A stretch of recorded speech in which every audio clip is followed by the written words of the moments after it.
harus ada untuk mencirikan priorities itu.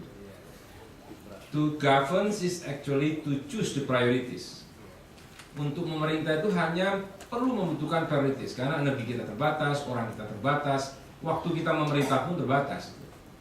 Nah, karena itu saya usulkan barangkali kita memilih 5-6 priorities utama 5 tahun ke depan yang harus selesai dari A sampai Z. Itu Pak. Strukturnya kita ikuti untuk mencapai priorities tersebut. Nah, ini yang kedua Pak. Yang ketiga, dalam praktek belakangan memang ada tren memisahkan secara internasional itu antara policy agency dengan implementing agency Pak. Di beberapa negara itu ada trends. Tapi memang ini nanti koordinasinya harus kuat. Sebab pengalaman Menteri PAN dengan BKN dan LAN itu punya kesulitan sendiri untuk koordinasi. Ketika policy agency-nya ada di LAN, di Kemenpan, implementing agency-nya ada di BKN, itu kalau seandainya ritmenya nggak sama, itu jadi masalah. Nah, maka itu menurut saya kalau kita mau memilih desain, jadi jumlah kementeriannya nanti sedikit saja sebagai policy agency, maka implementing agency yang diperkuat itu koordinasinya dan batas-batas kewenangannya harus tegas, harus jelas. Nah, ini yang ketiga Pak. Yang keempat Pak, setelah ini disepakati maka pekerjaan terberat kita adalah revisi peraturan perundang-undangan.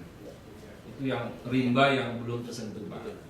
Saya lihat Omnibus Decentralization Law-nya Jepang tahun 99 itu baru sekitar 11 tahun selesai Pak, memerintahkan revisi terhadap 350 peraturan perundang-undangan dalam 10 tahun dan harus selesai ditetapkan tanggal 31 Maret 2011. Jadi begitu Pak, di berbagai macam peraturan undang-undang itu harus kita selesaikan. Kemudian Pak, yang berikutnya, barangkali kita juga sudah harus melihat seperti Kementerian Keuangan itu kan sebenarnya ada yang sifatnya revenue, ada yang sifatnya expenditure. Custom misalnya, itu kita mau jadikan apa? Sebagai uang, sebagai mesin uang, atau sebagai security approach. Nah, ini kita harus pikirkan. Nah, itu kita pikirkan. Kumham juga sangat luas Pak. Ruang lingkupnya itu antara mulai dari pemasyarakatan, imigrasi, peraturan perundang-undangan juga sangat luas. Nah, ini perlu dipikirkan. Mungkin nanti ke depan implementing agency ini yang diperkuat. Kementeriannya lebih banyak mengurusi policy making prosesnya. Nah, kemudian kepolisian juga banyak beda Pak. Ada beberapa negara yang mungkin masuk kepada Department of Home Affairs atau Ministry of Home Affairs, tapi ada juga yang Ministry of Justice Pak. Ada juga. Jadi tergantung nanti kita mau masukkan kemana. Untuk hal yang tadi saya izin juga memasukkan misalnya begini Pak. Riset, pendidikan tinggi dan future planning itu harus jadi satu mungkin. Jadi ini penting Pak. Karena antara kajian dengan pendidikan tinggi dan future planning menurut saya sangat penting. Tadi Pak Menteri sudah sampaikan, menurut global challenges maka leverage faktor tertinggi itu IT Pak. Jadi saya pikir reform secara keseluruhan itu harus mengintegrasikan IT.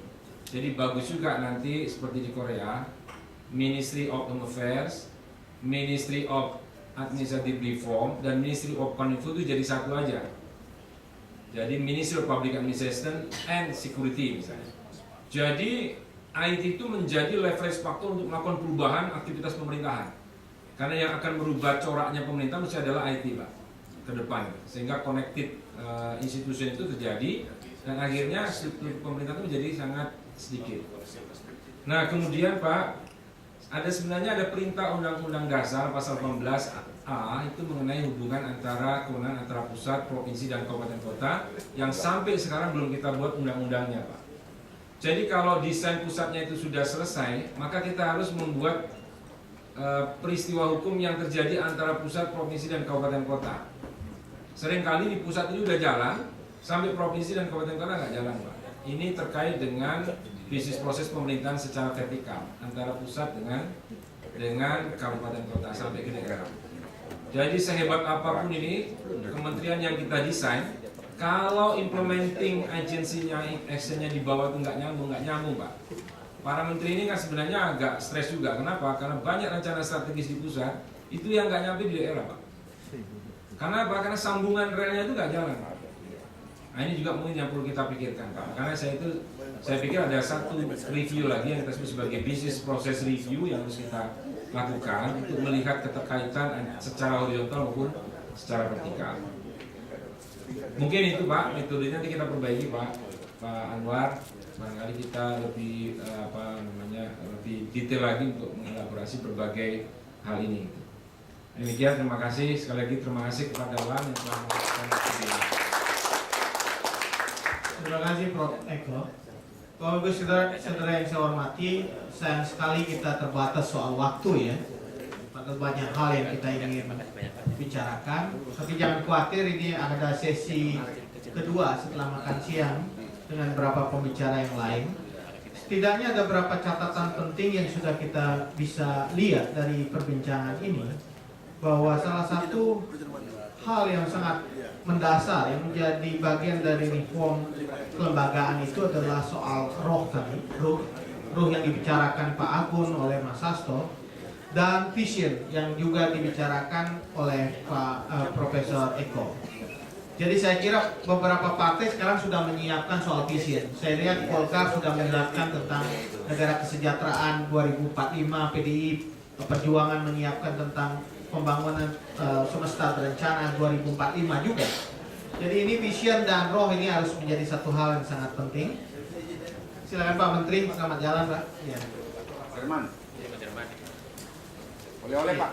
Jadi itu yang menjadi salah satu benang merah dari pembicaraan kita pada siang hari ini. Yang kedua adalah perlu pembagian tugas, pembagian kerja, karena pemerintahan itu juga menyangkut tentang pembagian pekerjaan mengenai apa yang harus ditangani oleh pemerintah pusat, mana yang ditangani oleh daerah, termasuk dengan apa yang dilakukan oleh civil society dan swasta. Tadi Pak Agun berapa kali mengatakan tidak semua hal yang menjadi tujuan negara itu harus dijalankan oleh pemerintah, apakah itu pemerintah pusat maupun daerah. Dia bisa dijalankan oleh civil society, bisa juga dijalankan oleh swasta, asal didasarkan pada fondasi roh yang sama. Yang ketiga juga soal agensi. Tadi juga kita membicarakan soal bagaimana menempatkan pembagian tugas itu, siapa yang melakukan apa dan bagaimana tanggung jawabnya, itu menjadi salah satu aspek yang sangat penting dalam pembicaraan kita. Sekira itu beberapa poin yang bisa saya beri catatan terhadap apa yang sudah dibicarakan dalam sesi pertama. Kita kasih aplaus pada pembicara yang luar biasa pada pagi hari ini sampai siang hari ini. Dan berikutnya saya serahkan kembali kepada pembawa acara. Baik, terima kasih Pak Hari Dumayana. Bapak Ibu narasumber, Bapak-bapak narasumber dan moderator, kami harap masih berkenan untuk berada di depan panggung untuk menerima cindera mata yang akan diserahkan oleh Bapak Kepala LAN. Kami persilahkan.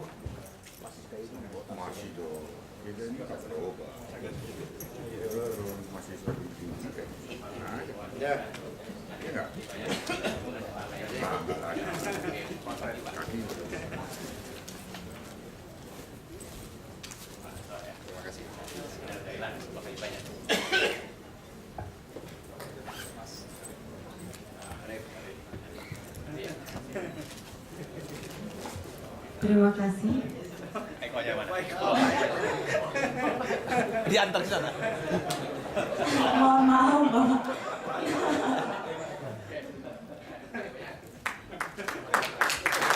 Terima kasih Bapak Ibu sekalian. Kita beri sekali lagi sambutan yang meriah untuk para penanggap dan moderator kita pada sesi pagi ini. Dan Bapak Ibu peserta seminar yang berbahagia, mari kita lupakan sejenak persoalan dunia untuk segera mendekatkan diri kepada Sang Maha Kuasa dengan melakukan ibadah Indonesia. Kami silakan dengan segala hormat Bapak Abdul Bahar untuk memandu sesi yang kedua. Ya, Assalamualaikum warahmatullahi wabarakatuh. Selamat siang. Sudah makan, biasanya ngantuk, tapi saya yakin karena pembicara yang di depan ini adalah hot semua. Dan kalau beliau sudah berbicara, tentu saja saya kira akan banyak hal bisa kita dapatkan. Ada Pak J. Kristiadi yang saat ini sering ditunggu orang, lembaga dengan survei-surveinya, kadang-kadang dimaki-maki juga. Kemudian ada Kang Yudi Latif yang terus terbang ke hampir seluruh daerah di pelosok Nusantara untuk membumikan Pancasila. Dan beliau itu lebih bagus daripada yudikatif. nah, lebih bagus daripada yudikatif kata Pak. Lalu ada kemudian Mas Jamil Mubarok dari Masyarakat Transparansi Indonesia. Sebetulnya masih ada satu lagi, Pak Aulia Rahman, tapi beliau mungkin masih sedang sholat, dari Partai Golkar juga. Tadi ada Pak Agun. Nah, saya tidak tahu apakah antara Pak Agun dan Pak Aulia ini sama-sama Golkar tetapi beda pandangan. Karena itu nanti kita saksikan saja. Satu hal saya akan memulai dari bahwa beberapa saat yang lalu ada berita menggembirakan, tetapi juga menggembirakan sekaligus menyedihkan. Menggembirakan, World Economic Forum menyebutkan bahwa peringkat daya saing Indonesia meloncat 12 tingkat dari 50 menjadi 38. Tetapi sayangnya dari 12 item yang meloncat itu ada 2 item yang justru masih tetap buruk posisinya. Pertama adalah item suap menyuap, dan yang kedua adalah item keamanan. Suap menyuap sangat terkait dengan birokrasi, dan birokrasi sangat terkait dengan hal-hal yang terkait di pusat maupun di daerah. Ini survei World Economic Forum. Lalu kemudian dalam survei yang lain, indeks negara gagal, kita masih berada di peringkat 63 dari 178 negara. Merosot, itu berarti dalam posisi kita 63 itu berarti posisi in danger. Ada beberapa hal, dan yang menyedihkan lagi dari 4 item itu ada yang nilainya stagnan. Salah satunya yang stagnan itu adalah nilai untuk legitimasi negara dan aparat hukum.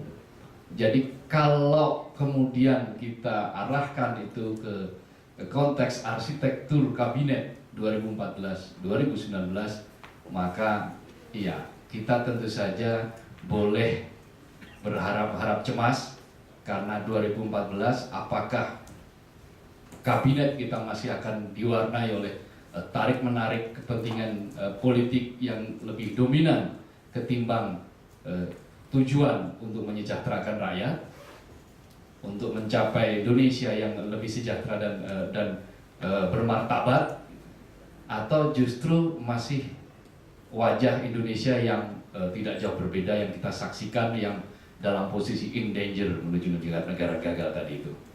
Nah, faktanya kita menyaksikan hari ini kabinet kita masih dikritik sebagai kabinet yang terlalu gemuk, bahkan nomor 4 tergemuk di dunia. Kita hanya kalah oleh India, Sri Lanka, dan Bangladesh. Alangkah niscaya negeri ini kalahnya sama negara-negara itu. Nah, seperti apa nanti ke depan?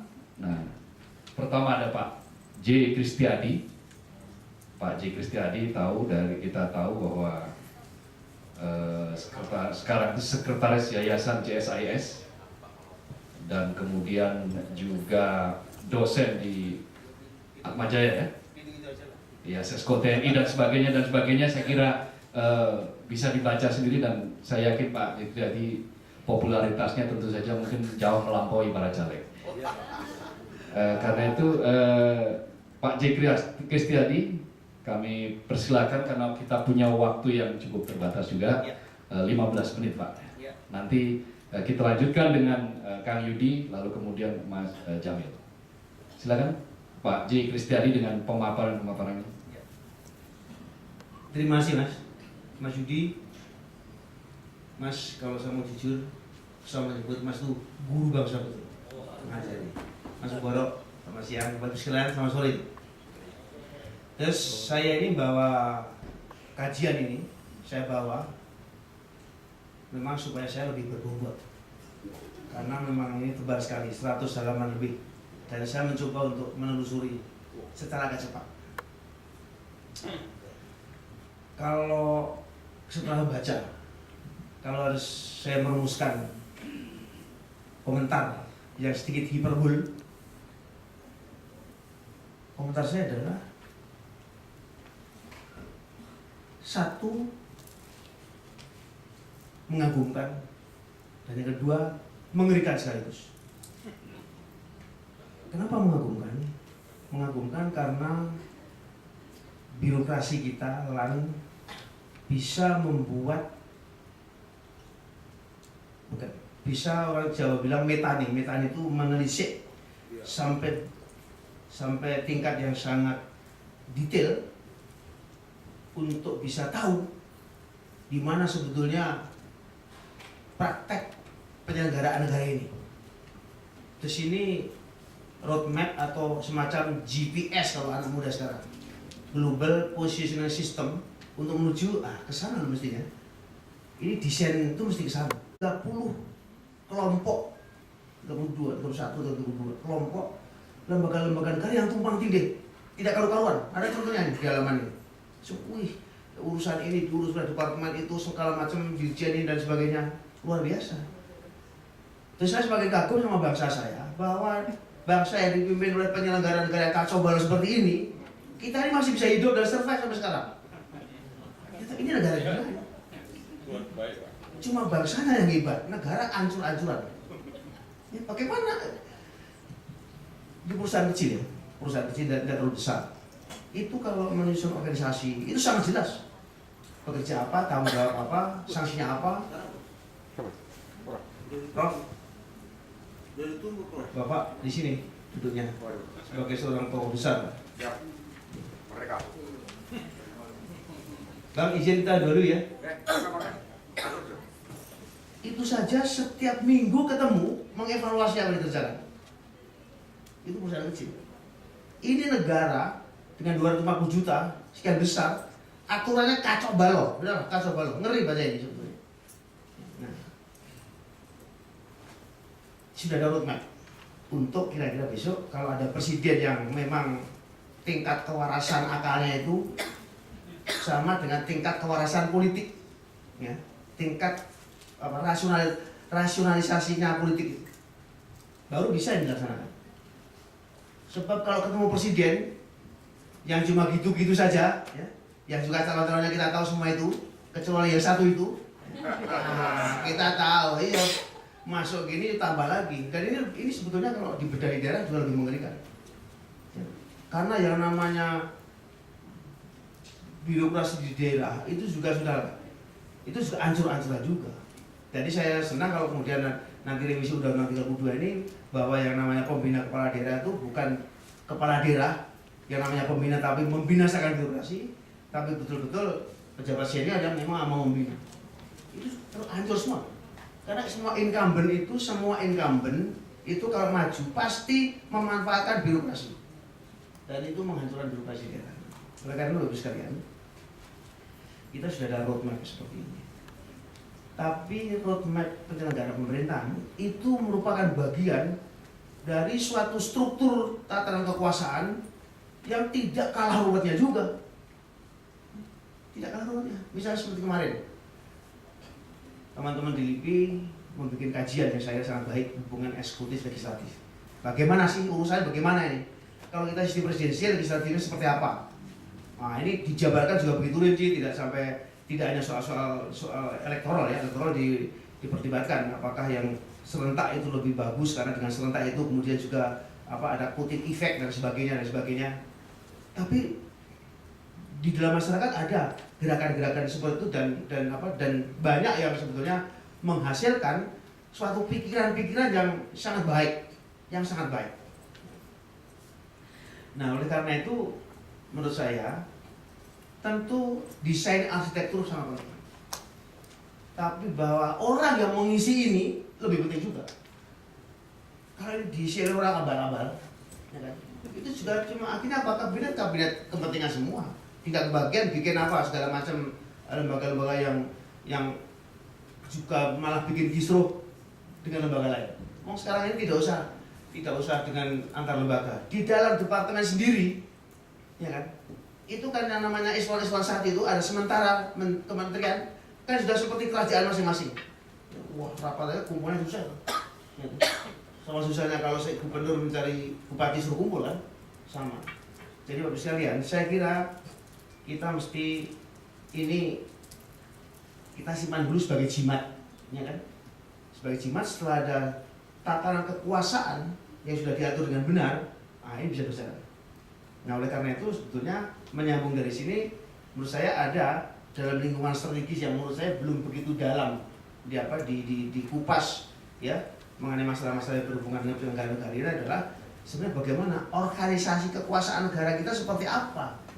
Dan ini juga banyak dibicarakan, sudah bosan juga bertahun-tahun banyak tuh diskusi mengenai bagaimana prinsip-prinsip negara kesatuan dengan otonomi daerah seperti apa, bagaimana kombinasi-kombinasi dengan sistem pemerintah, sistem kepartian dan sistem pemilu apa ini kan sudah banyak. Pemilih serentak juga sudah banyak sekali dibicarakan, sudah 5-6 tahun yang lalu tuh pilkada serentak dan lain sebagainya. Tapi ini semua tidak bisa menembus penetrasi melakukan penetrasi di dalam lingkaran keputusan politik. Tidak bisa. Begitu banyak barang-barang di luar yang ibadah produk-produk termasuk terus terang juga di dalam internal sendiri seperti LIPI dan sebagainya. Tapi tidak bisa masuk kepada pengambil keputusan teman-teman Abang Aulia ini tidak bisa masuk. Kenapa begitu? Ada satu sebab lagi yang sangat mendasar. Sebabnya adalah bahwa mereka lebih peduli dengan urusan kedudukan ya, daripada urusan rakyat. Salah satu bukti? Salah satu bukti disertasinya Mas Ramono. Kemudian kita bedah. Eksplisit dikatakan motivasi caleg-caleg yang diwawancarai kekuasaan. Haram tidak haram. Dan kekuasaan harus ingat, kalau mau kuasa itu kamu kan minta rakyat memberi mandat kamu. Jadi bukan dari nenek kamu, mbah kamu atau dari pohon-pohon mana, tidak ada. Nah ini saya kira yang menjadikan bahwa orang mau menjadi pejabat publik motivasi utama seperti itu. Dan ditambah lagi di disertasi Mas Ramono, kedua juga kepentingan ekonomi. Terus banyak caleg-caleg teman-teman dia di Wawancara mengatakan saya butuh proteksi politik untuk bisnis saya. Jadi, sampai ada satu lagi yang kemarin saya kutipkan juga bahwa bagaimana komunikasi legislator dengan konstitusinya ini, dia bilang ya kalau soal sudah kampanye ini kita udah repot. Kita pokoknya harus gombal saja. Yang kita omongkan itu omong kosong, dikutip. Halaman 104 kalau beli baca bukunya itu bisa baca itu. Omong kosong ini globalisasi, gombal semuanya. Nah, tapi saya hanya laku kalau ngomong seperti itu. Terus ini bisa dibayangkan kalau kita semakin detail, semakin ngeri sebetulnya kita. Nah, tapi kita sebenarnya sudah semakin bangga bahwa ternyata yang rusak di sini, urusan yang rusak ini, yang rusak di sini. Nah, rusaknya karena apa? Karena tadi, kalau ini sepenuhnya bukan kesalahan para pemutus kepentingan, tapi memang kita juga terlalu cepat untuk berubah ya dari negara yang dikuasai seseorang saja atau beberapa orang menjadi negara yang rakyatnya berkuasa ini, yang memerlukan institusi-institusi yang muncul seperti partai-partai dan sebagainya yang memang tidak pernah belajar ngurus apa-apa, gitu. Bahkan partai seperti PDIP itu mana ada PDIP itu pernah mengurus tata pemerintahan karena dia terlalu tersingkir ya, dikebuki berbelasan tahun kan, akhirnya berkuasa kan juga lalu kemudian kader-kadernya seperti itu saja muncul. Nah, jadi Bapak sekalian, kalau kemudian dari referensi-referensi para dari misalnya dari referensi daripada pandangan-pandangan mereka sendiri, baik yang diomongkan maupun yang dibukukan ya, kan mesti sudah banyak disertasi seperti itu. Disertasinya Mas Sekjen Golkar tuh Mas Aulia Rahman ya, itu sudah menceritakan bahwa sebagian besar pengusaha Idrus Marham ya dan lain sebagainya, buku-buku yang mereka tulis seperti itu ya, bahkan ketua MK pun menulis ya, ketua Mahkamah Konstitusi menulis soal masa korupsi ya mantan ya seperti itu. Sehingga ya itu kan bisa diketahui bahwa sebetulnya epicentrum daripada soal ini kan perduitan di dalam rekrutmen politik. Terus proses politik bukan karena filosofi, karena filosofi. Ini yang membuat kemudian bahwa para pemutus keputusan politik ini lebih banyak bagaimana menyelamatkan diri atau mengambilkan investasi, dan ini diakui secara terbuka ya pada forum-forum tertentu di DPR pada waktu kita membuat undang-undang, diakui ini mengerikan sekali, mengerikan. Tinggal tunggu waktu kapan